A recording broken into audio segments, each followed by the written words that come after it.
Bonjour à toutes et à tous et bienvenue. Aujourd'hui, on plonge dans un sujet, un vrai bras de fer, un classique du foot, le club contre la sélection nationale. Salut Evelyne. Oui, un conflit qui sent la poudre. Avec d'un côté, une légende, Cesc Fabregas, qui est maintenant coach du club de Côme en Italie. Et de l'autre, Pape Thiaw, le sélectionneur du Sénégal. Et au milieu de tout ça, un jeune joueur, un talent, Hassan Diao, qui est littéralement pris entre deux feux. Et le contexte est particulièrement tendu. La Coupe d'Afrique des Nations, la CAN, démarre dans à peine une semaine, le 21 décembre au Maroc. Tout à fait. Et pour décortiquer cette affaire, on a une source, mais alors hyper fraîche. C'est un article du site sénégalais wisport.com qui date d'hier. On est en plein dedans. L'histoire se passe maintenant. C'est ça. Notre objectif, c'est de comprendre ce qui se cache derrière ce clash verbal. Est-ce que c'est juste une question de calendrier ou est-ce que ça révèle des tensions beaucoup plus profondes? C'est le vrai dilemme en fait. Comment tu concilies les millions qu'un club investit sur un joueur, qu'il voit comme un actif? Et le rêve de ce même joueur de porter le maillot de son pays. Exactement. C'est une vieille histoire. Mais là, elle prend une tournure très personnelle. Alors allons-y. Tout part de quelque chose de très simple, presque administratif. La publication de la liste, Voilà, la liste des 28 joueurs sénégalais pour la CAN.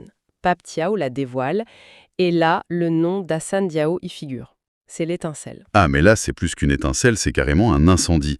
La réaction de Cesc Fabregas est immédiate et elle est violente. L'article utilise un mot très fort. Oui, le mot c'est enragé. On ne parle pas d'une petite contrariété là, on parle de pure fureur. Et cette colère, elle ne sort pas de nulle part, hein. L'article nous explique bien que ça fait des semaines qu'il prépare le terrain dans les médias. C'est ça, il martèle son opposition. Et son argumentaire, de son point de vue, il est en béton, c'est la santé du joueur. Il se place en protecteur. Totalement. Toute sa stratégie de com est basée sur l'historique médical d'Hassane Diao. Et il faut dire que le dossier est assez lourd. Qu'est-ce qu'on sait de cet historique? On parle d'une fracture au pied en avril dernier. Ça a mis fin à sa saison précédente, net. Et il revenait à peine qu'il s'est de nouveau blessé en tout début de cette saison. Donc pour un coach, c'est le voyant en rouge qui clignote. C'est le signal d'alarme maximal. D'accord, mais la question que je me pose, c'est est-ce qu'on parle vraiment que de santé, d'une préoccupation presque paternelle de Fabregas? Ou est-ce que c'est l'argument parfait pour protéger les intérêts du club? Voilà. C'est toute l'ambiguïté. Et Pape Thiaw, le sélectionneur sénégalais, il ne tombe pas dans le panneau. Qu'est-ce qu'il dit lui? Il a cette phrase très lucide, il défend ses propres intérêts. C'est logique en fait. Pour un club comme Côme, Diao, c'est pas juste un joueur. C'est un investissement. C'est un actif, c'est une pièce maîtresse pour se maintenir en Serie A. Donc l'envoyer dans une compétition aussi intense que la CAN, Surtout un joueur qu'on sait déjà fragile. c'est un risque énorme pour Côme. Il risque de le voir revenir fatigué ou pire, blessé, et de flinguer leur deuxième partie de saison. C'est le cauchemar de n'importe quel coach de club. Bah oui, la CAN, c'est un mois de compétition, des matchs tous les 3 jours, des contacts, parfois des terrains compliqués. Pour Fabregas, c'est comme regarder sa voiture de sport partir faire un rallye. Il a toutes les raisons d'être enragé, d'un point de vue purement business. D'accord, donc le camp Fabregas, c'est très clair, c'est rationnel, c'est basé sur le médical, sur la gestion des risques, mais en face, En face, la réponse, elle n'est pas du tout dans ce registre. elle est viscérale. Complètement. La réplique de Pape Thiaw, que l'article nomme une réponse cash, c'est un modèle du genre. Il déplace tout de suite le débat sur le terrain de la fierté nationale. Et il utilise des phrases, waouh, d'une puissance incroyable. Il y a celle-ci qui m'a marquée. S'il n'est pas content, nous, le Sénégal, sommes contents et fiers. C'est énorme. En une phrase, il balaye tous les arguments de Fabregas et il dit « c'est ton problème, pas le nôtre ». C'est un peu ça, oui. Vos états d'âme de coach de club ne pèsent rien face à la joie de tout un peuple. Et il enfonce le clou juste après. Il dit « je le comprends, il défend ses propres intérêts. Mais je n'échangerai rien contre mon pays ». C'est brillant. Il ne le diabolise pas, il dit juste « nos priorités ne sont pas les mêmes et la mienne est supérieure ». Ce qui est fascinant, c'est que ce n'est pas que du spectacle pour les médias. L'article révèle qu'ils se sont parlé directement. Oui, ça c'est peut-être le détail le plus croustillant de l'histoire. C'est Thiaoris qui lâche l'info. Qu'est-ce qu'il raconte? Il dit, je cite, « moi personnellement, j'ai parlé avec Fabregas. Il a tenté de me convaincre pour qu'Hassane ne soit pas convoqué. » Donc il y a eu une tentative de négociation en privé. Exactement. On imagine l'appel là. Fabregas avec ses rapports médicaux, le calendrier, les risques.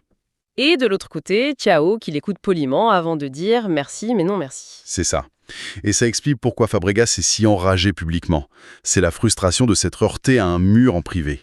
Et comment Thiago a contré ses arguments alors? Il a été très malin. Il n'a pas juste sorti le drapeau. Il a répondu sur le terrain du professionnalisme. C'est-à-dire? Il raconte « Je lui ai dit que c'est le professionnalisme total chez nous. C'est une façon de dire « on n'est pas des amateurs. On sait gérer un athlète de haut niveau aussi bien que vous. » C'est une bonne réponse. Il contre l'idée, parfois un peu condescendante, que les sélections africaines seraient moins bien structurées. Tout à fait. Et il termine avec une phrase qui sonne comme un chaos. « Il faut gérer Hassan comme vous le pouvez. » Oula, ça peut s'interpréter de plein de façons, ça. Bah oui. C'est à la fois « on s'en occupe », maintenant débrouillez-vous, et peut-être un petit tacle du genre c'est bien chez vous qu'il s'est blessé, non ?» Le message est clair. La discussion est terminée. Bon, on a parlé des deux coachs, des institutions, mais on a un peu oublié la personne au centre de tout ça. Hassan Diao, Qu'en est-il de lui? Quelle est sa position? c'est lui la clé de tout en fait.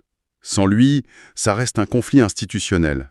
L'article nous rappelle que pour lui, cette CAN, c'est un grand rêve. Surtout que c'est tout nouveau pour lui, l'équipe nationale. Oui, ses débuts, c'était en mars dernier. C'est sa toute première chance de jouer un grand tournoi pour le Sénégal. Je n'ose pas imaginer la pression psychologique.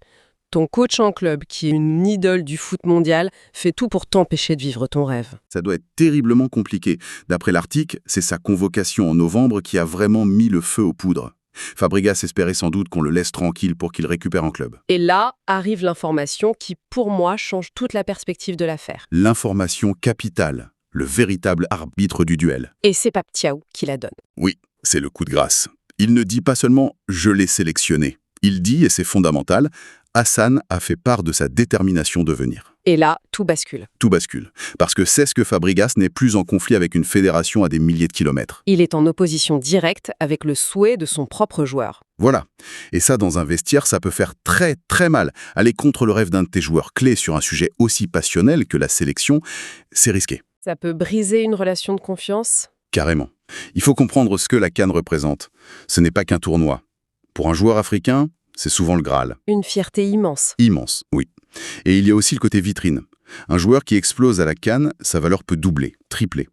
C'est ça le paradoxe pour Com. La compétition qu'ils craignent tant pourrait aussi transformer leur actif en un véritable trésor. Donc, si on résume, on a un conflit presque parfait. D'un côté, la logique du club, du risque, de l'employeur. La logique du tableur Excel, C'est ça. Et de l'autre, la logique du cœur, du drapeau, du rêve d'enfant. c'est exactement ça.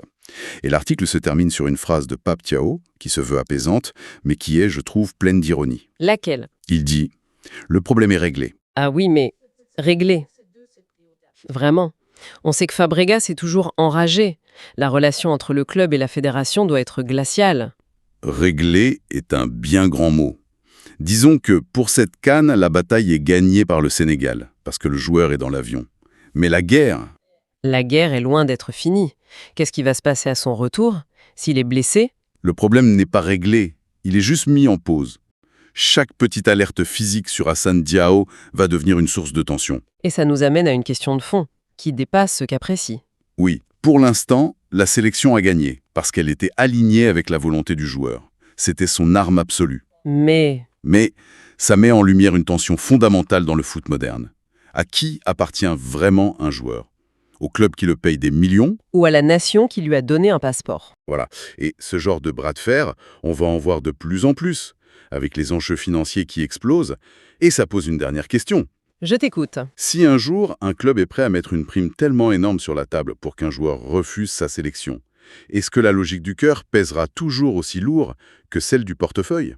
C'est une excellente question pour l'avenir. Et l'affaire Diao Fabregas est peut-être en effet le premier acte d'une pièce qui va se jouer encore longtemps.